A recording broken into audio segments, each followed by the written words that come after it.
Good evening friends. मेरा नाम Chandravadan S है और हाँ भगवान की कृपा से हाय उनकी मदद से चंद्रवदन। मेरे गुड इवनिंग मैं चंद्रवदन। मेरा होम ग्रुप है नव संजीवन समूह धुले महाराष्ट्र। भगवान की कृपा से आप सभी की मदद से मेरे बेबी और मेरे बच्चे की मदद से आज भी मैं शराब की जहरीली गुट से दूर हूँ। दोस्तों, ये मेरा पहला तजुर्बा होगा ऑनलाइन किसी मीटिंग में शेयर करना। अगर कोई गलती होती है, एक बात। दूसरी, आई एम मराठी स्पीकर, ठीक है। अब मेरी हिंदी जैसी वैसे आपको सहनी पड़ेगी, इसके लिए मैं क्षमस्व हूँ, ठीक है। मैं फिर भी कोशिश करूंगा। एक तो मेरी ये पहली मीटिंग है ऑनलाइन, मैं ऑफलाइन का बंदा हूँ, ठीक है। थोड़ा मेरे बारे में बता देता हूँ, जो मेरा इंट्रोडक्शन है। दूसरी चीज, मेरा अल्कोहलिज्म जो रहा है उसके बारे में बात करना चाहूंगा शुरू में, ताकि ये आवाज के पीछे का जो बंदा है, जो शराबी है, ठीक है, वो आपको समझ में आ सके कि बात करने वाला, बोलने वाला आदमी कौन है। तो शुरू से शुरू करता हूँ। लगभग 27-28 साल पहले हंसी मजाक में कॉलेज के दौर में हाथ में शराब का गिलास आ गया, तो बहुत बढ़िया लगा था और कॉन्सिडेंटली इट वाज माय बर्थडे, ठीक है। जनवरी 1995 का दिन होगा शायद। तो बहुत अच्छा लगा। तो शुरू शुरू में जैसे कुछ पॉकेट मनी मिला करती थी, 70-80 रुपए वगैरह जो भी मिला था, तो 2-3 महीने के दौरान, 4 महीने के दौरान, जैसे दोस्त यार मिलते थे, पैसे इकट्ठा होते थे, तो किया करते थे। घर वाले की भाई ठीक है, बंदा भी 20 साल से ऊपर हो गया है, कॉलेज जा रहा है। धीरे धीरे इधर मेरा एजुकेशन भी हो रहा था, राइट। लगभग एजुकेशन के बाद जो जॉब मिला, 2005 में फिर मेरी शादी हुई, 2006 में मुझे बच्चा हुआ। तब भी मैं सोशल ड्रिंकर था। हाँ, ये बात थी कि भाई जो 3-4 महीने में होने वाली चीजें अब महीने में 2-3 मरतबा होने लगी। बकायदा सैटरडे नाइट मेरी फिक्स हुआ करती थी दोस्तों के साथ, राइट। तो बड़ी ईमानदारी से मैंने मेरा काम करना शुरू किया 2003 से आगे। 5 में शादी हुई वगैरह वगैरह। 2011 में एक हादसा हुआ अचानक, बिना बताए। पिताजी मुझे छोड़ के चले गए। It was first and last cardiac attack, due to which he left me alone. अब घर का सबसे बड़ा बेटा था मैं, और टीचर हूँ बाय प्रोफेशन। तो जो भी चीजें करता था बड़ी ईमानदारी से, सलीके से करने की आदत थी मुझे। उसके अगले साल लगभग 2012 में मैंने मेरा एकेडमिक करियर छोड़ के, एज ए लेक्चरर छोड़ के, एक प्राइवेट कंपनी में, दोस्त की कंपनी थी, वो ज्वाइन कर ली। शायद वो मेरी गलती थी, ऐसा मुझे अब पीछे मुड़ के लग रहा है। तो मैं शायद उस जॉब को सूट नहीं करता था, ऐसा मैं समझता। उसकी जो जॉब की एक्सपेक्टेशंस थी। अब धीरे धीरे मेरा अल्कोहलिज्म का जो ग्राफ था, वो कैसे साइमल्टेनियसली, तो धीरे धीरे मेरा जो फ्रस्ट्रेशन था कि भाई मैं ठीक से डिलीवर नहीं कर पा रहा हूँ, एक चीज। दूसरी चीज कि पिताजी मुझे अचानक से छोड़ गए। सारी जिम्मेदारी मैं निभाने की कोशिश कर रहा था, लेकिन वो दुनिया के सामने, घर वालों के सामने भी, लेकिन अंदर ही अंदर में टूटा जा रहा था।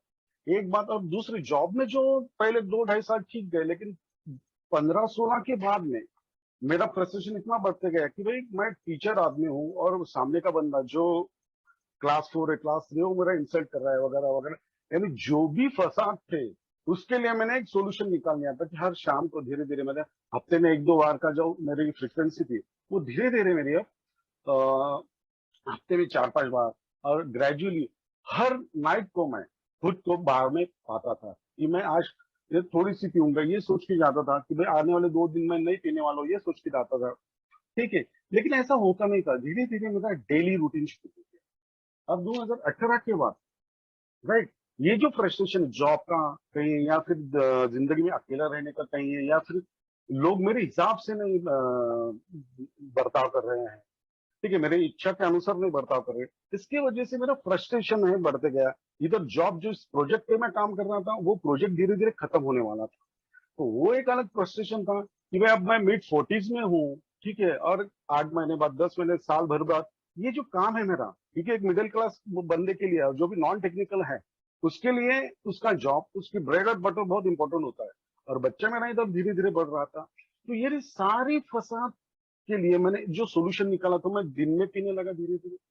अब बात ऐसे आने लगी कि 2018-19 के बाद कि मैं घर कम पाया जाता था, और ज्यादातर मैं बाहर में रहता था। यूं कहिए कि मैं घर से बाहर नहीं जाता था, बाहर से घर खाने के लिए और सोने के लिए आने लगा। नौबत यहां तक आ गई। अब ये चीज मैं खुद को मानने के लिए तैयार नहीं था कि मैं अल्कोहलिक हो गया हूँ। तो यहां से मेरा जो सफर है डिनाइल का, और आज जो मैं हूँ एक्सेप्टेंस का, वह मुझे आपको बताना है। तो मैं शुरू में पहले 2-3 साल में मानने के लिए तैयार नहीं था कि मैं अल्कोहलिक बन चुका हूँ, शराबी बन चुका हूँ। क्योंकि जहन में ये बात थी कि भाई शराबी यानी कि जो फटे टूटे हाल का है, रास्ते के कोने में पड़ा है, गटर में पड़ा है। ये मेरा कॉन्सेप्ट था शराबियत के बारे, शराबी के बारे में। तो मैं तो लिखा पढ़ा हूँ, ऑलमोस्ट मिड 40s में हूँ, और डबल पोस्ट ग्रेजुएट हूँ, बकायदा मेरा टीचिंग बैकग्राउंड रहा है, बहुत सारे बच्चे मेरे। ये एक मेरा ईगो। दूसरी बात, जो चीज सामने क्लियर कट दिख रही है वो स्वीकारने के लिए मैं तैयार नहीं था, कि मैं मानने के। और बात कैसी होती है जब हम शराब, यानी मैं मेरी बात करता हूँ, मैं शराबी बन चुका था ना, ये समझने, ये जानने वाला मैं सबसे आखिर वाला आदमी था। घर वालों को पता चल जाता, रिलेटिव में पता चल जाता, कहीं ना कहीं से तो जॉब, जो प्रोफेशनल डोमेन में काम कर रहा था वहां पता चल रहा था। तो इसकी वजह से मेरे सारे, each domain of life I had suffer a lot. Professional life, relation में, फैमिली के अंदर, सोसाइटी में, कॉलोनी में, हर जगह जो मेरे माँ और पिताजी ने कुछ कमाया था, नेम और फेम, वो मैं बर्बाद कर रहा था। अब गिल्ट की वजह से कि मैं मेरे चॉइस के हिसाब से शराब नहीं पी रहा हूँ, ये फ्रस्ट्रेशन अगले दिन सुबह जब मैं आईने में खुद को देखता था, उस गिल्ट की वजह से मैं और ज्यादा शराब पीने लगा।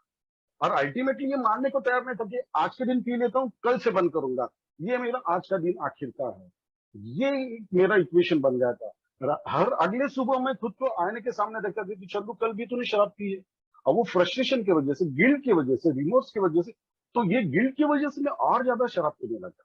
मेरा कहना था कि यार मैं इतना बंदा पढ़ा लिखा हूँ, एक व्हाइट कॉलर पेशे से हूँ, एक प्रॉपर मिडिल क्लास सोसाइटी से हूँ, मैं मेरे चॉइस से क्यों नहीं पी रहा हूँ। तो मैं कहीं ना कहीं शराब से झगड़ पड़ रहा था, कि मैं उसे हराने की कोशिश कर रहा था, कि मैं मेरे हिसाब से कभी ना कभी, कहीं ना कहीं, जो हमारा मोर अबाउट अल्कोहलिज्म, ये चैप्टर नंबर जो दिया है 3 में, कि भाई पहले पैराग्राफ में बताया कि कभी ना कभी, कहीं ना कैसी, किसी न किसी तरीके से मैं मेरे हिसाब से शराब पी पाऊं, बस यही चल रहा था मेरा। तो ये जो ज्यादातर मुझे फेलोशिप में आने के बाद, बराबर ये पता चला, कि लिटरेचर में आने के बाद, ये प्रोग्राम लेने के बाद मुझे पता चला कि भाई पहली बात तो ये बीमारी है, दूसरी बात ये बीमारी का मैं पेशेंट हूँ, राइट। ये मैंने एक्सेप्ट करना शुरू किया। अदरवाइज मैंने जो खुद को पाया था कि मैं मानने के लिए तैयार नहीं था कि मैं शराबी हूँ। और इसकी सबसे बड़ी वजह मैं, मुझे जो समझ में आ रही, एक तो लैक ऑफ नॉलेज। मेरे पास वो नॉलेज ही नहीं था, मुझे किसी ने बताया नहीं कि ये बीमारी है और तुम बीमार बन चुके हो, बराबर है। और ये ऐसी बीमारी है, ये कोई फिजिकल डिसऑर्डर नहीं है, ये तुम्हारे मन को और विचारों को लगी हुई बीमारी है। ये मुझे मालूम नहीं था, जो मुझे यहाँ आने के बाद पता चला, वो सीन में बाद में बताऊंगा। दूसरी चीज कि भाई एक सोशल कॉन्सेप्ट होता है कि शराबी यानी कि ये ऐसा ऐसा बंदा, सोसाइटी ने उसे बाहर निकाल दिया, गटर में पड़ा रहता है, फटे हटे हाल उसके रहते हैं, जेब में पैसे न रहते हैं। तो गिल्ट जो था, जो शर्म थी, उसकी वजह से मैं मानने के लिए नहीं तैयार था, ठीक है। तो उसकी वजह से मेरे जिंदगी में क्या क्या फसाद हुए। एक तो मैं एक्सेप्ट करने के लिए तैयार नहीं था, मैं लोगों से बात करने के लिए तैयार नहीं था। बीबी जब बताती थी कि भाई मुझे आपसे बात करनी है, आप बैठिए, आपको शराब पीने जाना है तो जाइए, लेकिन कम से कम मुझसे बात कीजिए कि आपकी आपकी प्रॉब्लम्स क्या है। ये तो आप ये स्केल पे अगर शराब पी रहे हैं तो उसकी वजह, उसके पीछे वजह क्या है, इसके लिए मैं तैयार नहीं था। मैं ट्रीटमेंट लेने के लिए तैयार नहीं था। ज्यादातर जो शराबियत जिस घर में होती है, वहां के लेडीज लोग होते हैं, रिलेटिव, तो किसी अच्छे से डॉक्टर को बता दिया, साइकिट्रिस्ट को बता दिया। तो वो भी किया मैंने, खुद होके किया, मैं डॉक्टर के पास गया। सीन ऐसा है कि मैं 2019 में खुद होके डॉक्टर के पास गया, 3-4 दिन डॉक्टर के यहाँ रहा, ट्रीटमेंट ली। वहां से बाहर आने के बाद दवाखाने से एक आधे 1 किलोमीटर पे बाहर है, जो हमेशा मैं बैठता था, वहां तक आने के बाद दीदी को बोला ये गाड़ी तू ले, और मैं आधे पौने घंटे में आया। वो समझ गई, वहां पे रास्ते में चिकम चिल्ली शुरू हुई। मैंने कहा तेरे कहने पे मैं डॉक्टर के पास गया, ट्रीटमेंट ली। अब नहीं, मैं खुद को ये समझाने की कोशिश कर रहा था कि मैं डॉक्टर के पास जाके आया, फिर भी मेरे सोच में ये बदलाव, ये ऑब्सेशन, ये तलब क्यों नहीं जा रही है, ये भी मुझे एक्सेप्ट करने के लिए कठिनाइयां हो रही थी, बराबर है? इसके वजह से मेरे सारे रिलेशन, फैमिली, वाइफ के साथ, बच्चे के साथ, माँ के साथ, सब खराब हो रहे थे। कहीं ना कहीं मैंने शराबियत को अंडर एस्टिमेट किया। मैं कहीं ना कहीं उसके बारे में बात करने के लिए टालता रहा, और कहीं ना कहीं मैंने ये डिनाइल जो था, उसे मैंने एक मेरा डिफेंस मैकेनिज्म बना लिया कि नहीं भाई, मैं शराबी नहीं हूँ, मैं तो अपने स्केल में पीता हूँ, मैं मेरी सारी जिम्मेदारियां पूरी कर रहा हूँ, फिर भी तुम मुझे ब्लेम कर रही हो। तो उसके मुझे कुछ सिम्टम्स मुझमें मैंने जो पाए हैं, बराबर है। एक तो लाइंग, झूठ बोलना। अब मैं बंदा जो है तो औरों से कभी झूठ नहीं बोलता, लेकिन मेरा मसला ये हो गया, मैं खुद से झूठ बोल रहा था। मैं मानने के लिए नहीं तैयार था कि मैं शराबी बन चुका हूँ, ये मैं मानने के लिए तैयार नहीं था, क्योंकि मेरा ईगो हर्ट कहीं ना कहीं हो रहा था। मैं मेरे हिसाब से, मेरे कंट्रोल से मैं शराब क्यों नहीं पी रहा, बराबर। दूसरा, ब्लेमिंग करना दूसरों को। वाइफ, तुम मेरे हिसाब से नहीं बर्ताव कर रही, माँ तुम मेरे हिसाब से नहीं बर्ताव कर रही, आप सास बहू में हमेशा झगड़े रहते हैं, आपने ये चीज ऐसी रख दी है, आपने पिता पे ऐसे, यानी अपने हिसाब से, अपने फ्रेंड से। वो सेंटेंस जो है ना, सेल्फ विल रन रॉइट, रॉइट माने दंगा फसाद, मेरे अंदर भी और बाहर भी जो भी फसाद हुआ, मेरी इच्छाओं के कारण, मैं अपना, मेरी जिंदगी जो है मेरे हिसाब से बनाने की कोशिश कर रहा था। लेकिन वो जो स्ट्रक्चर और पैटर्न है लाइफ का, वो मैं समझ नहीं पाया, कि जो आगे आगे जाके हम बात करेंगे कि थर्ड स्टेप में, कि he is the master, I am the slave, he is the director, I am the actor.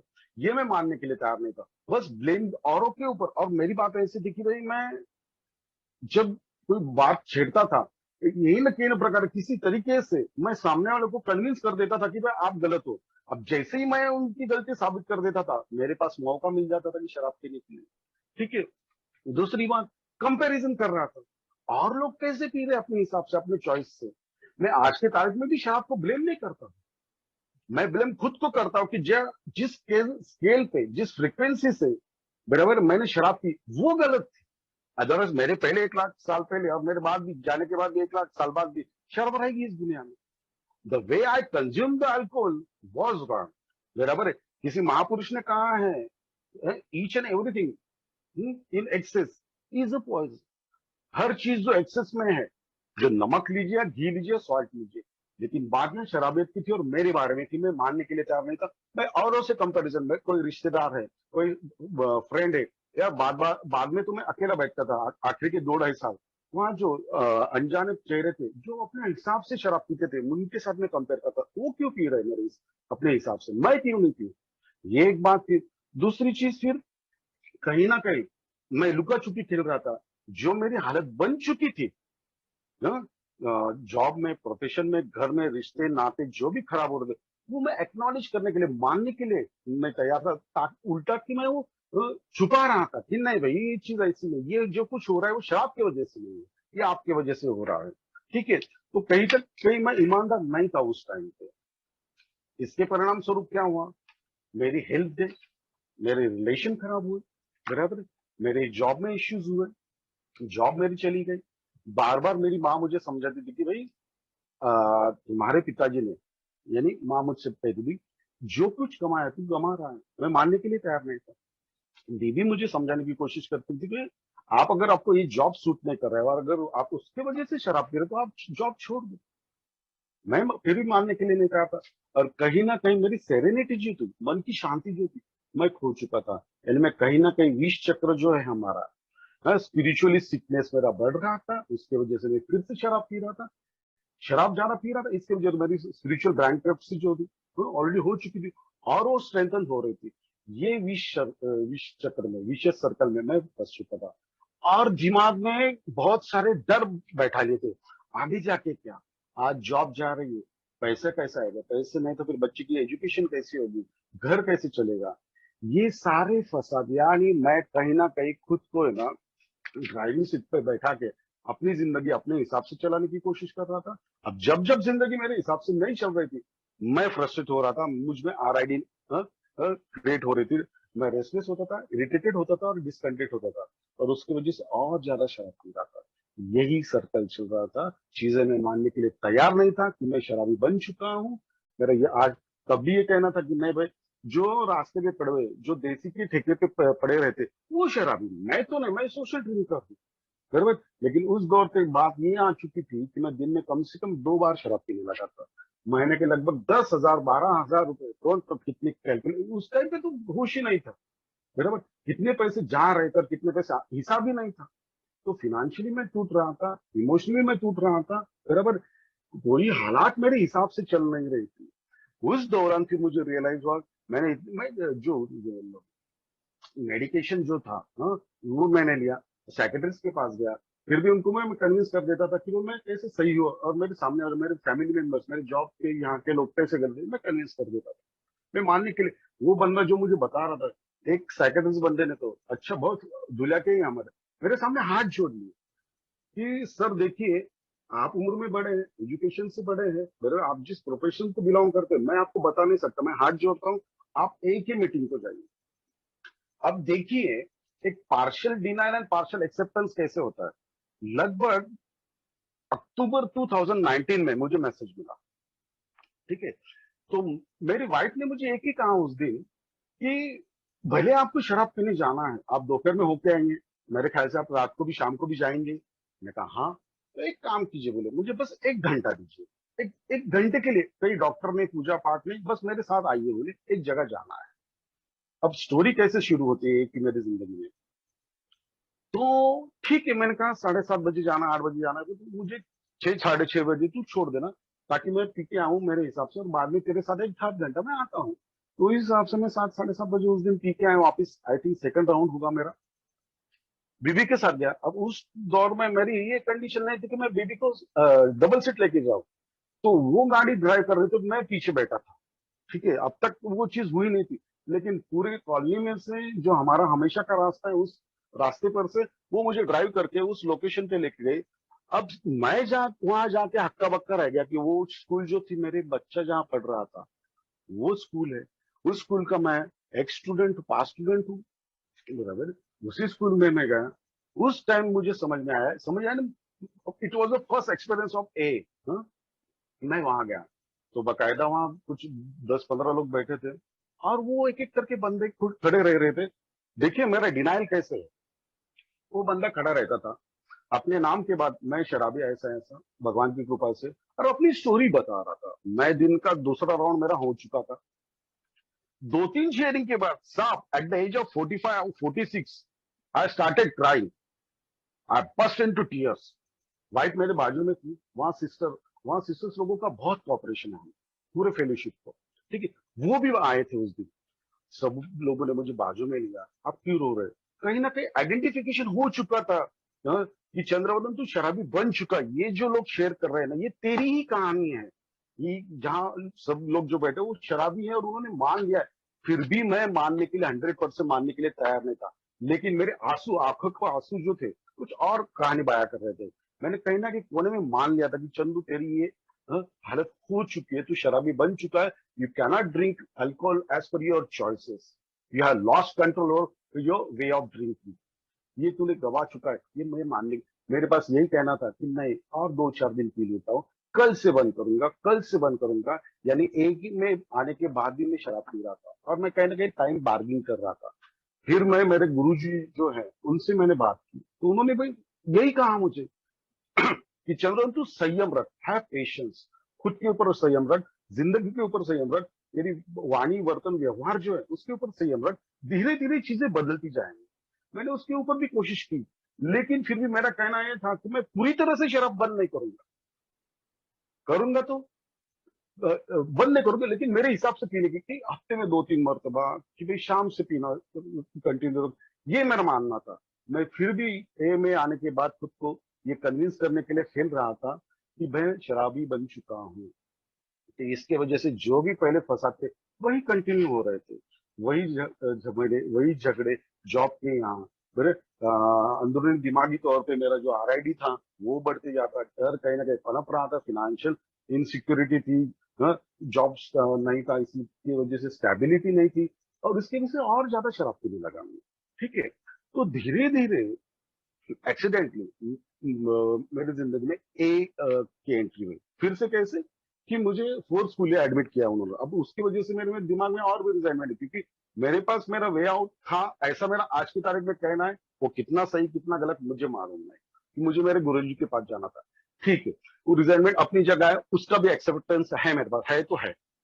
अब जब मैंने प्रोग्राम लिया, अब मेरा बैकग्राउंड जो था, तो क्वालिफिकेशन जो था और मेरा प्रोफेशन जो था वो, और ये लिटरेचर कहीं ना कहीं मुझे भाग है। तो वो प्रोग्राम करने के बाद वहां से आने के बाद और मैंने डिटेल की, क्योंकि मैंने वहां हिंदी में सुना, मराठी में लिखा। धुलिया में वापिस आने के बाद मैंने मराठी लिटरेचर खरीदा, और वहां से आने के बाद मैंने लगभग आने वाले 2-3 महीने तक मैं वही पढ़ता रहा।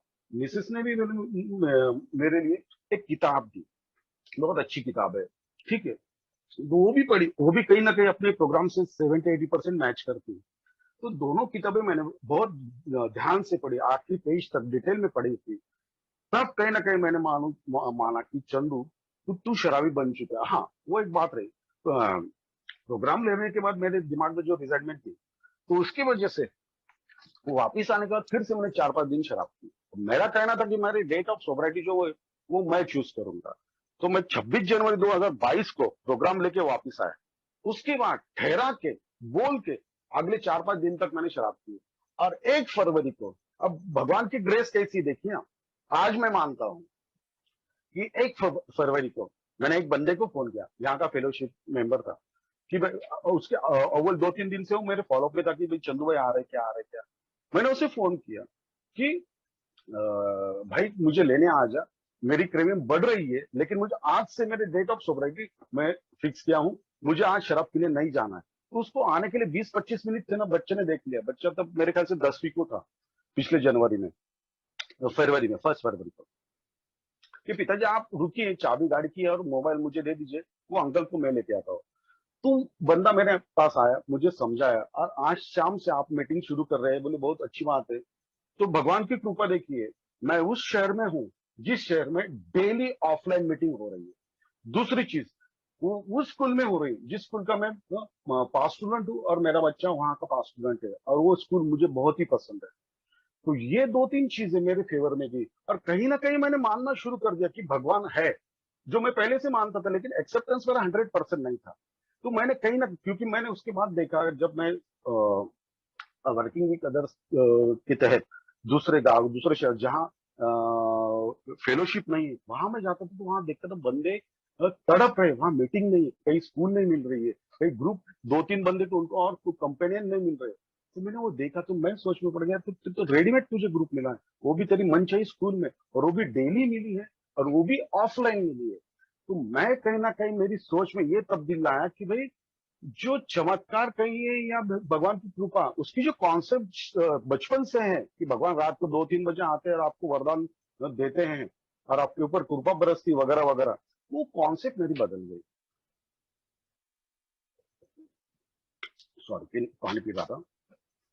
तो इसके वजह से धीरे धीरे मैंने ये तय कर लिया कि मेरे पास 2 ऑप्शन है, या तो मैं मीटिंग को जाऊं, या फिर मेरा हमेशा का जो अड्डा है वो आज की तारीख में भी ओपन है, या फिर गंदगी जिंदगी की, वही फसाद, वही रिश्ते नाते खराब होना, वही जॉब, जॉब तो नहीं था, जॉब चला गया था। और सबसे ज्यादा मैं कब टूटा मानू, मैं 2 चीजों की वजह से, एक, मैं मेरे बच्चे के नजर में गिर गया, दूसरी चीज मैं खुद के नजर में गिर गया, और वही गिल्ट की वजह से मैंने ज्यादा शराब पी। तो सबसे पहले मैं जो काम किया ना, मैंने खुद को माफ कर दिया, जो हुआ वो हो चुका है, तू बदल नहीं सकता। और मेरी प्रेयर जो है एक ही, पहले लाइंस वही बताते हैं, जो चीज तुम बदल नहीं सकते वो स्वीकार करने के लिए भगवान मुझे हिम्मत दे, यही कहते हैं। तो मैंने सबसे पहले खुद को माफ कर दिया, और जिंदगी के at the age of 48 I started new life, new profession. Wife ने मुझे कुछ किताब दी, वो पढ़ी मैंने, अपना एक लिटरेचर वो पढ़ते रहा, ठीक है। दूसरी चीज, वाइफ की एकेडमी है, क्लासेस है, आपके पास जॉब नहीं, नया कुछ मिलने तक आप क्यों ना मेरे एकेडमी को ज्वाइन कर लीजिए। अच्छी बात है, पिछले जून से अब तक मैं उनके क्लासेस में जाता हूँ, हाथ में 1 रुपया नहीं लेता हूँ फी के तौर पे, जो भी आता है वाइफ के पास दे देता हूँ, ठीक है। तो धीरे धीरे 180 डिग्री का जो चेंज है मेरा, डिनाइल से लेकर एक्सेप्टेंस, धीरे धीरे, ओवरनाइट नहीं हो सकता है, ये मेरा सेल्फ एक्सपीरियंस है। तो धीरे धीरे मैंने माना कि मैं शराबी बन चुका हूँ। मेरी स्टेप नंबर 1 कहती है, I admit it, I am powerless over alcohol, and whatever unmanageability has happened in my life, it is only because of me and my alcoholism. ये मैंने 100% मान लिया। दूसरी चीज, there is only one person who can save you from your alcoholism, and that is your higher power. Higher power यानी क्या, मेरी concept क्या थी कि मैं भगवान के मंदिर के सामने बैठता था। और सच कहूं तो प्रोग्राम लेने के बाद मैं मंदिर के सामने नहीं बैठता, मैं घर का जो मंदिर है, ओकेजनली में जो मंदिर है कॉलोनी में वगैरह, वहां जाता। मैंने तय कर लिया कि भाई, एक बार तूने भगवान मान लिया ना, तो भगवान तो हर जगह है, कन कन में है भगवान। और बस मैं नहाने के बाद 10-15 मिनट 2 मिनट जितना भी टाइम मिलता है शांति से बैठता हूँ और सोचता हूँ कि कल क्या गलतियां की तूने, उसके लिए भगवान से माफी मांगता हूँ। और भगवान आज के लिए मुझे हिम्मत दे, जो आज तक तूने मुझ पर कृपा बरसाई है, बराबर है, कि मैं शराबियत से दूर हूँ, वो ऑब्सेशन जो है मेरा तूने निकाल दिया है कुछ हद तक, या धीरे धीरे कहिए, तो वो कृपा तेरी मुझ पे बरसते रहे। बस यही मांगता हूँ मैं, मुझे गाइडेंस दे, एक इंट्यूशन दे, क्या करना है और क्या नहीं करना है। तो मेरी फर्स्ट स्टेप मैंने ये पूरी तरह से एक्सेप्ट की। सेकंड स्टेप मैंने एक्सेप्ट की, जो भगवान मुझ में जिंदगी में था ही पहले से, उसको मैंने रीडिफाइन किया। ठीक है, मैंने मान लिया कि चंदू तू कुछ नहीं है, तू है अदना सा। यानी अगर थोड़ा सा और विस्तार से बात करो, कि जो हमेशा मैं कहता रहता हूँ यहाँ बिग बुक रीडिंग के समय, तो सोलर सिस्टम में एक छोटा सा प्लैनेट है, उसके ऊपर का तू एक बंदा है। और तो अगर तू सोच रहा है कि जिस परमेश्वर ने या हायर पावर ने ये पूरी कायनात, ये विश्व बनाया, तू अगर उसके ऊपर का क्वेश्चन मार्क खड़ा करता है तो तू गलत है। तू तेरे हिसाब से जिंदगी जीने की तूने कोशिश की, तू 100% फेल रहा। तू अपनी सेरेनिटी गवा बैठा, सेरेनिटी गवाने की वजह से तेरे अंदर जो भी बैंक्रप्सी आई है, स्पिरिचुअल बैंक्रप्सी, उसकी वजह से और तूने शराब पी है। ये जो सर्कल अगर तुझे तोड़ना है, तो ये पहले 2-3 चीजें थे, जो 12 में से पहले 3 स्टेप जो है, थेरोटिकल पार्ट जो है अपने प्रोग्राम का, पहले 3 स्टेप, वो मैंने 100% मान लिया। कि क्या, मैंने मान लिया कि मैं शराबी, मैं मेरे चॉइस से शराब नहीं पी सकता। दूसरी चीज कि भाई शराब के सामने में पावरलेस हूँ। और अगर इसमें से मुझे कोई बचा सकता है तो मेरे हायर पावर, जिस किसी ने, if there is a creation there must be at least one creator. जो क्रिएटर है मुझे मालूम नहीं, भगवान है या नहीं है मुझे मालूम नहीं, लेकिन मुझे ये मालूम है कि मैं और मेरे इर्द गिर्द जो भी क्रिएटेड है, जो भी क्रिएशन है, वो हम लोगों ने नहीं बनाए। उसके पीछे कुछ तो डिवाइन फोर्स है, कुछ तो यूनिवर्सल फोर्स है। उस हायर पावर को मैं दिन शाम हर दिन प्रार्थना करता रहता कि भाई मुझमें तू सेरेनिटी मेंटेन रख, जो भी गाइडेंस अब तक, जो भी कृपा तेरी बरस रही तू बरसती रहे। बस आप ही हैं जो मुझ में ये इंस्टॉल कर सकते हैं ये चीजें। और तीसरी चीज जो मुझ में अभी भी मुझे लगता है कि 100 और हो ही नहीं सकती, और उसके आगे मैं एड ऑन करता हूँ, मैंने क्या चीज एक्सेप्ट की। दूसरी स्टेप एक्सेप्ट करने के बाद तीसरी स्टेप जो शुरू होती, तो उसमें भी मैंने डिटेलिंग करके रखी मेरे हिसाब से। 2.1, दूसरी स्टेप के बाद मेरी सीधी तीसरी स्टेप नहीं आती, मेरी 2.1 आती है। क्या, डेली तुझे मीटिंग को जाना है। 2.2, तुझे लिटरेचर ही पढ़ना है। लिटरेचर रहते तुझे, तेरी जो लिटरेचर स्पॉन्सर है, जब भी कोई दिक्कत आती है तो मुझे पढ़ना है। अब यहाँ के जो फेलो मेंबर्स है बहुत अच्छे हैं। मैं मीटिंग शुरू करने के बाद 1 फरवरी के बाद कुछ 1 आध महीने के अंदर ही उन्होंने मुझे बिग बुक रीडिंग करने के लिए कहा। तो डेली यहाँ 1.5 घंटे में से आधा घंटा बिग बुक रीडिंग होती है। तो एक न प्रकार किसी न किसी तरीके से मेरे जिंदगी में लिटरेचर रहता है। लिटरेचर में से हर एक सेंटेंस, हर एक लाइन का मैं मीनिंग निकालने की कोशिश करता हूँ। तो ऐसे ऐसे मुझे मालूम है तीसरी स्टेप 100% मैं अचीव नहीं कर सकता। 2.99 के बाद मेरी जिंदगी में नंबर 3 स्टेप नहीं आने वाली है। But there is one sentence in preamble that perfection हमें पॉसिबल नहीं है। इसका मतलब ये नहीं कि हम उस दिशा में ना चले, ये भगवान की डिंडी है, बराबर है, भगवान के रास्ते में जाने वाली। बस चलते रहना है, रुकना नहीं है। भगवान मिले ना मिले, यानी सफर का मजा लीजिए, बराबर है, डेस्टिनेशन तक, मंजिल तक जाए ना जाए पता नहीं। तो ये जो छोटे छोटे स्टेप्स है वो मैंने स्वीकार कर लिया। अगर मैं नहीं, आज की तारीख में मीटिंग में नहीं गया, मुझे कुछ तैयारी करनी थी, तो हमारे एक बंदे हैं फेलोशिप के, मेरे सीनियर मोस्ट मेंबर है, उनको फोन करते कि ऐसी ऐसी बात है, मैं आज नहीं आ रहा। अगर मैं एक दिन भी नहीं जाता हूँ तो मैं फोन करके बता देता हूँ मैंने ये स्वीकार कर लिया है। ठीक है, तो धीरे धीरे मैंने ये जो एल्कोरिज्म की ग्रेविटी है कि ये बस मेरे तक नहीं सीमित थी, ये मेरे पूरे परिवार को उसने बीमार करके, ये फैमिली डिसीज है। तो यानी मेरी वाइफ की मानसिकता, मेरी मम्मी की मानसिकता, मेरे बच्चे की मानसिकता उसकी वजह से खराब हो चुकी थी। तो धीरे धीरे रीबिल्डिंग का काम स्टेप बाय स्टेप चल रहा है, लेकिन उसके लिए मुझे मानना पड़ा ये 2-3 चीजें, बराबर है। तो आगे की चीज मैंने एक्सेप्ट की कि भाई ये उसकी ग्रेविटी क्या है ये इश्यूज की, बराबर है। उसके बाद उसकी वजह से क्या क्या फसाद मेरी जिंदगी में हो चुके, consequence, what are the consequences cause by alcoholism, बराबर, ये माना। और सबसे इंपोर्टेंट बात, तीसरी स्टेप की, मैं हर दिन भगवान से प्रार्थना करता हूँ कि भाई God, you are the master, I am slave, you are the father, I am son, you are the director, I am actor, you are owner, I am worker. यही मोड में मुझे रहना है। और वो मेंटेन करने के लिए जो चीज मैंने हासिल की है बड़ी मुश्किल से, वो मेंटेन रहे और दिन भर दिन ग्रो होती रहे, इसके लिए आपकी कृपा मुझ पर बरसती रहे। क्योंकि पहले मैं क्या करता था, आई एम द गॉड, मैं खुद को भगवान समझ बैठा था। यानी मैं असल जिंदगी में हूं कुछ नहीं, मेरा आना और मेरा जाना ये मेरे हाथ में नहीं है। और उस आने और जाने के दौरान की जिंदगी में मेरे हिसाब से चलाने की कोशिश कर रहा था, यानी मैं खुद का भगवान बन चुका था, औरों का भी भगवान बन चुका था।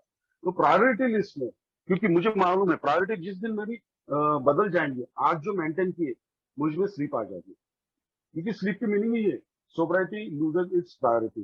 तो जिस दिन ये जो प्रायोरिटी लिस्ट में मैंने एक्सेप्ट की ये चीजें कि 2 3 4 जो भी है, ठीक है, धीरे धीरे मैंने रियलाइज किया कि मुझ में चेंजेस आ रहे हैं। तू अब पहले जैसा गुस्सा नहीं करता है, कम से कम तू जो ऑब्सेशन, और ये मैं नहीं कहता कि मुझ में ऑब्सेशन आती नहीं है, लेकिन उस टाइम पे मेरा प्रोग्राम काम करता है। मेरा प्रोग्राम मेरी मेंटल स्लीप और फिजिकल स्लीप के बीच में हमेशा खड़ा रहता है। बस provided I must be honest, open minded and willing, कि भाई जो भी है मैंने स्वीकार किया है, और जो भी स्वीकार किया है, जो भी एक्सेप्ट किया है, वो उसके ऊपर मैं ईमानदारी से मुझे चलना है। राइट। तो ये चीजें मैंने स्वीकार करके रखी कि नहीं, मुझे डेली मीटिंग में जाना है, बराबर, मैं भगवान नहीं हूँ, मेरी इच्छा मैं दूसरों के ऊपर थोपूंगा नहीं। और कहीं ना कहीं भगवान से 11 स्टेप के जरिए मैं गॉड कॉन्शियस बनने की कोशिश कर रहा हूँ, day by day, beat by beat, बराबर है। कि धीरे धीरे it is matter of experience, कि धीरे धीरे ये समझ में आ रही है कि नहीं भाई तू कुछ नहीं है, उसकी इच्छा क्या है। सोच विचार करने के बाद मुझे ये समझ में आ रही है कि नहीं, ये करना चाहिए, ये नहीं करना चाहिए। और सोबर लाइफ का यही मतलब है, what to do और what not to do, what should be accepted and what should be rejected। ये धीरे धीरे इन अ वे कहीं ना कहीं मेरी नजर बदली है, मेरा नजरिया बदल रहा है, एटीट्यूड। और धीरे धीरे नजारे घर के अंदर से और बाहर से, और सबसे इम्पोर्टेंटली मेरी जहनी तौर पे, साइकोलॉजिकली मेरी जो कंडीशन थी, बराबर है, वहां के नजारे, वहां की कंडीशन, परिस्थिति वो बदली है। और वो बदलने की वजह से आज जो भी मैं आज आपके सामने बात कर रहा हूँ, बस उसकी वजह से है। मेरी नजर बदली है, नजरिया बदला है। और धीरे धीरे कहीं ना कहीं ये जो कहते हैं ना, फोर्थ डायमेंशन, ओल्ड टाइमर्स कहते हैं, सुनने के लिए अच्छा लगता है, समझ में नहीं आता है, लेकिन जैसे जैसे नंबर ऑफ डेज हम मेरी सोबरिटी को बढ़ रहे हैं, मुझे समझ में आ रहा है कि मुझमें फोर्थ डायमेंशन जो है, भगवान का अस्तित्व और उसकी प्रचिति मुझे बार बार आ रही है। कि नहीं, कहीं ना कहीं यानी डे वन से, अगर मैं जिस दिन प्रोग्राम लेने के बाद मेरी सिटी में अगर फेलोशिप नहीं होती, वो भी ऑफलाइन, और वो डेली, और मोस्ट इम्पोर्टेंटली जो स्कूल मुझे चाहिए थी वहां नहीं होती, तो मैं टिक नहीं पाता, ये मैंने एक्सेप्ट कर लिया। तो कहीं ना कहीं भगवान की कृपा ही, ये मैंने बात कर ली। जिस समय मैं भगवान की कृपा मानता हूँ, भगवान है, और गॉड कॉन्शियस बनता हूँ, I am on the right track, I am on the spiritual path. ये अपना एनेक्सर जो है स्पिरिचुअल एक्सपीरियंसेस, उसके लास्ट बटन ने पैराग्राफ में दिया है कि भाई आप जब मानते हो, तो ये मैंने मान लिया कि नहीं भाई तू कुछ नहीं है, अगर तुझे सेफ रहना है तो तूने जो चीजें एक्सेप्ट की। अब चौथी स्टेप के बाद, तीसरी स्टेप के बाद मुझे एक्शन मोड में आना था। मैंने इन्वेंटरी ली, फेयर इन्वेंटरी ली, सेक्स इन्वेंटरी ली, जनरल इन्वेंटरी ली, और सबसे इंपॉर्टेंटली रिजेंटमेंट इन्वेंटरी, क्योंकि मैंने सबसे ज्यादा शराब पिया हो तो रिजेंटमेंट की वजह से, और सबसे रिजेंटमेंट मेरी ज्यादा जो थी मेरे घर वालों के ऊपर थी। मेरे रिजेंटमेंट की इन्वेंटरी की शुरुआत ही मैंने की है। मैं जिस बंदे से सबसे ज्यादा प्यार करता हूँ, उसी के ऊपर मैं सबसे ज्यादा गुस्सा करता हूँ। तो टाइटल ही मैंने इन्वेंटरी का दिया, रिजेंटमेंट इन्वेंटरी का, लव हेट रिलेशनशिप। पिताजी से शुरुआत की, उसके बाद वाइफ वगैरह वगैरह वगैरह। जो मेरे अंदर जो भी था, वो स्टेप में मैंने ये समझ में आया मुझे कि मैं अंदर जब तक नहीं झांकता, हाउस क्लीनिंग नहीं करता मैं, बराबर है, अंदर का कचरा अगर मैं बाहर नहीं निकालता, तब तक मेरा कुछ होने वाला नहीं। अदरवाइज 15 20 दिन बाद, 1 सवा महीने बाद मैं फिर से स्लीप होने वाला। तो अंदर जो भी था मैंने निकाल दिया, और चीजें जो भी थी, ये इंसान हो या कोई बाहर की नॉन लिविंग चीज थी, जो जैसी भी है, फेलोशिप हो, फैमिली मेंबर हो, वाइफ हो, बच्चा, जो चीज जैसी है वैसे मैंने एक्सेप्ट कर ली, बराबर। और फिर तीसरे और चौथी लाइन पे आता हूं मैं कि भगवान मुझे तू विजडम दे और करेज दे कि जो चीजें मैं बदल सकता हूँ। मैंने क्या बदला कि मेरा वे ऑफ थिंकिंग मैंने बदली, मेरा लिविंग पैटर्न मैंने बदला, मेरा डेली रूटीन जो था, आज मैं दिन में 5 6 घंटा टीचिंग करता हूँ, बराबर है, 3 1 घंटे मेरे फेलोशिप में जाते हैं, 1 1 घंटा मेरा लिटरेचर पढ़ने में जाता है। तो ये जो पैटर्न मैंने 6 7 महीने से बना के रखा है, या फिर एक मोटा मोटा 11 13 महीने से बना के रखा है, उसके ऊपर मैं काम कर रहा हूँ। और इसका मुझे आउटकम क्या मिला है, ठीक है, मैं अब शराब से झगड़ता नहीं, मैं दूसरी चीजों से दूसरे लोगों से मैं झगड़ता नहीं हूँ, और कहीं ना कहीं चीजों में जैसी वैसी मेरे एक्सेप्ट करने की वजह से कहीं ना कहीं मेरे अंदर सेरेनिटी इंस्टॉल होना शुरू हो चुका है, धीरे धीरे, पूरी तरह से नहीं, लेकिन मन शांति जो मैं दबा चुका था अल्कोहलिज्म में, अब धीरे धीरे मिल रही है। मेरा आरआईडी जो था धीरे धीरे निकल रही है, मेरे रिश्ते नाते बराबर है, वो सुधर रहे हैं, घर के अंदर घर के बाहर। फेलोशिप तो है ही मेरे बैकअप प्लान के लिए, हमेशा के लिए बहुत बढ़िया फेलोशिप है मेरे, बराबर। एक यूजफुल जिंदगी जीने की शुरुआत कर चुका हूं, बराबर। उसमें वर्किंग विथ अदर्स और वर्किंग फॉर अदर्स अपने आप हो रहा है, मैं कहीं खुद होके जा नहीं रहा। धीरे धीरे कहीं ना कहीं से फेलो मेंबर्स के फोन आते हैं, वो बताते हैं, कुछ पूछते हैं मुझे, बोलने के लिए कहते हैं, या फिर उनकी शेयरिंग में से मुझे वो एक बात में स्ट्राइकिंग, एक जो चीज मैंने एक्सेप्ट की, जो मेरा ईगो था, मैं इतना पढ़ा लिखा, मेरा एज, मेरा प्रोफेशन वगैरह वगैरह, फेलोशिप में दो तीन बंदे हमारे यहाँ ऐसे हैं, एक तो सोशो इकोनॉमिक स्टेटस नहीं है, एजुकेशनल बैकग्राउंड नहीं, 10वीं पास है, डाउट है, मुझे प्रोग्राम लिया नहीं, मेरे ख्याल से उन्होंने किताब भी नहीं पढ़ी है। एक बंदा तो शमशान में काम करता है, एक बंदा सलून में काम करता है। मैं उनसे मिलने के बाद मैं सोचने पड़ गया, ये बंदे एक हाथ 1.25 महीने से 2 साल से 2.5 साल से सोबर चल रहे, इनको कैसे जम गए। तब मुझे पता चला भगवान और आपका ईगो, इसके बीच में आपका प्रोग्राम आ रहा है, सॉरी उल्टा हो गया, आप में और आपके प्रोग्राम में आपका ईगो अंदर आ रहा है। तो मैंने मेरा ईगो बाहर रख दिया कि जो भी है, मेरा ईगो पहले क्या था कि मैं क्वालिफाइड हूँ, मेरा प्रोफेशन व्हाइट कॉलर का है, नंबर 1 का प्रोफेशन है, एज ए टीचर वगैरह वगैरह वगैरह, सब अपनी जगह पे रख दिया, क्योंकि बिग बुक में बकायदा लिखा हुआ है हमारा जिंदगी जीवन जीने की जो फिलोसॉफी थी वो, और हमारा टैलेंट हमें कहीं का नहीं छोड़ा हूँ, वो हमारे लिए मददगार साबित नहीं हुई। जब तक हम अंदर इनसाइड आउट चेंज नहीं करते, तब तक आपको जो सेरेनिटी है वो नहीं मिलने वाली है। तो कहीं ना कहीं मेरे फेलोशिप की वजह से एक बिलोंगिंग एस्टेब्लिश हुई, वो लोग मुझे अपने लगने लगे, धीरे धीरे वाइफ ने मुझे एक्सेप्ट किया, बच्चे ने मुझे एक्सेप्ट किया, उनकी नजर में अब मुझे चेंज दिखने लगा है, जो रिस्पेक्ट में गवा चुका था वो मुझे मिलने लगा है, बराबर। तो धीरे धीरे एक होप मिली मुझे, ये नई जिंदगी, मैं खुद तो ये नहीं, क्योंकि मालूम नहीं कि कब भगवान का कॉल आ जाता तो अल्कोहलिज्म के दौर में, और वो मुझे बुला लेता, कहीं ना कहीं ये भी मुझके भगवान की जो ग्रेस है। और फॉर्चुनेटली वन पीस हूँ, नो फिजिकल हार्म, कोई डिसीज नहीं मिला मुझे अल्कोहलिज्म की वजह से, इसके लिए मैं खुद को फॉर्चुनेट समझता हूँ। मेरे रिश्ते नाते सुधरने लगे हैं, और ये भी अचानक से नहीं हुआ, धीरे धीरे हो रहा है। और मुझे मालूम है ये प्रोग्राम मतलब बस 24 घंटे का है, हर दिन सुबह मेरी नई लड़ाई है, हर दिन नया सूरज है, हर दिन नए फसाद है, हर दिन नई परिस्थितियां आएंगी, पर उनको सामने जाने के लिए मुझको ये प्रोग्राम के अंदर ही रहना है, फेलोशिप में रहना है, लिटरेचर में रहना है, और जो भी मेरा काम है उसके अंदर ही रहना है। और उस दौरान इन सारे डोमेन्स में मेरी इच्छा मुझे बिल्कुल नहीं चलानी है। हाँ, जो चीज चेंज होनी है वो अपने आप होने वाली है। ये गॉड कॉन्शियस एटीट्यूड जो है ना, धीरे धीरे जो नजर बदली, नजरिया बदला है, नजारे अपने आप बदलने लगे हैं, ये मुझे लगा है। जो कहीं ना वो 75 पे दिया है outcomes of the alcoholic programme, यानी अपने 12 प्रोमिसेज जो है, एक नया स्वातंत्र मिला है, नई सुख की अनुभूति में कर रहा, वहां से लेकर 12 नंबर का जो चीज है, प्रॉमिस है, जो मैं खुद के लिए नहीं कर पाया, वो भगवान ने मेरे लिए किया है, ये मैं आज मानता हूँ। कहीं से डिनाइल से लेके आज पूरा 180 डिग्री एंगल चेंज होकर मैं पूरा गॉड कॉन्शियस। पहले गॉड था भाई, बात कैसी थी, कुछ तो एग्नोस्टिक एलिमेंट्स मुझ में आ गए थे कि भाई भगवान तूने मुझे धरती पे भेजा, मेरे चॉइस के हिसाब से, मेरे हिसाब से तूने मुझे लाइफ फैमिली नहीं दी, माँ बाप नहीं दिए, प्रोफेशन नहीं दिया, ये जो कंप्लेनिंग नेचर था ना वो मैंने छोड़ दिया। जो भी है तू जिंदा है, बहुत अच्छी बात है, रोज सुबह उठता हूँ भगवान की प्रार्थना कर दो, दो ही चीजें कि भगवान मैं जिंदा हूँ, थैंक यू वेरी मच, कल की गलतियों के लिए माफ कर देना, और आज के आने वाले दिन के लिए मुझे हिम्मत देना, करेज देना कि मैं कल तक जो मेंटेन किया है या अब तक, तो वो मैं कंटिन्यू कर सकूं, और आपकी इच्छा समझ सकूं, और समझने के बाद उसे इंप्लीमेंट कर सकूं। ये दो चार चीजें जो जो है मैंने, कि घर, मीटिंग और काम, लिटरेचर, और अपनी इच्छा ना चलाना, ये मोटा मोटा जैसे ही मैंने करना शुरू किया, तो 12 प्रोमिस जो है ना धीरे धीरे मेरे अंदर है ना, जैसे दूध में हम शक्कर मिलाते हैं और धीरे धीरे 1 आध 2 मिनट के अंदर वो पूरी घुल मिल जाती है, उस तरह से ये प्रोग्राम मेरी जिंदगी में असर कर रहा है, धीरे धीरे धीरे कर रहा है। बस मेरी डिफेंस मैकेनिज्म पहली जो थी तो शराब थी, शराब को सामने कर रहा था। आज मेरी डिफेंस मैकेनिज्म क्या है, तो मेरा प्रोग्राम है, मेरा लिटरेचर है, मेरी फेलोशिप है, मेरी, बस इसी के अंदर मुझे रहना है।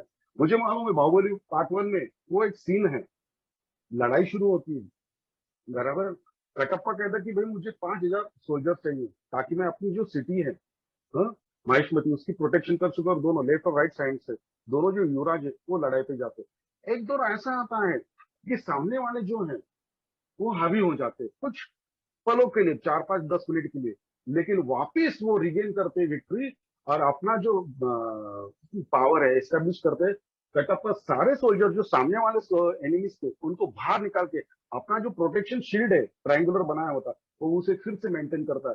तो बस मेरा प्रोग्राम यही कहता है, फसाद होंगे भी, होंगे, मालूम नहीं कल क्या होने वाला है, लेकिन at that time your programme will serve as your shield, your helmet, your protection vaccine. ये प्रोग्राम ये नहीं कहता कि फसाद होने नहीं वाले, लेकिन there will be no life threatening. जैसे कोरोना की वैक्सीन मैंने ली है, इसका एक एश्योरेंस नहीं कि आपको कोरोना नहीं होगा, ये मैंने मान लिया है। हाँ, इतना जरूर है, प्रोग्राम पे अगर मैं रहूंगा चलूंगा तो आने वाली जिंदगी में कल परसों 2 महीने साल 2 साल बाद तो जो भी फसाद होंगे उस टाइम पे ये प्रोग्राम तुझे काम में आएगा, यानी तेरी रिजल्टमेंट वो कम करेगा।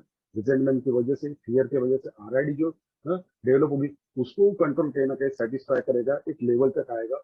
और ये मैं मानता हूँ कि मुझ में जो कैरेक्टर डिफेक्ट्स है 100% निकलेंगे तो नहीं निकलेंगे, लेकिन मैं इतना तो कम कर सकता हूँ कि घर के अंदर जैसे हम ज्वेलरी वगैरह एक कपाट में, कपाट के अंदर रख देते हैं, मैंने बस उस बक्से में उनको रख दिया कि भाई डेली चेक कर तो आप है, दरवाजा लॉक करके बंद को वापस बंद कर देता हूँ। पर प्रोग्राम में जो जो बताया उसके ऊपर चलने की कोशिश करता हूँ। मेरे ख्याल से समय मेरा दिया हुआ होने में आया है। मैं अपना western MP inter group Indore का बहुत शुक्रिया अदा करता हूँ कि आपने मुझे मौका दिया मेरी बात रखने के लिए। शायद कुछ गलतियां हुई होंगी, टेक्निकल इश्यू अब मेरे हिंदी की वजह से वगैरह, समझ लीजिए। Try to understand the essence behind my word, शब्दों के बजाय शब्दों के पीछे जो मेरे भाव थे वो समझने की कोशिश की आपने, उसके लिए बहुत बहुत शुक्रिया। आपने मुझे मौका दिया बोलने के लिए, उसके लिए बहुत बहुत शुक्रिया। Thank you very much.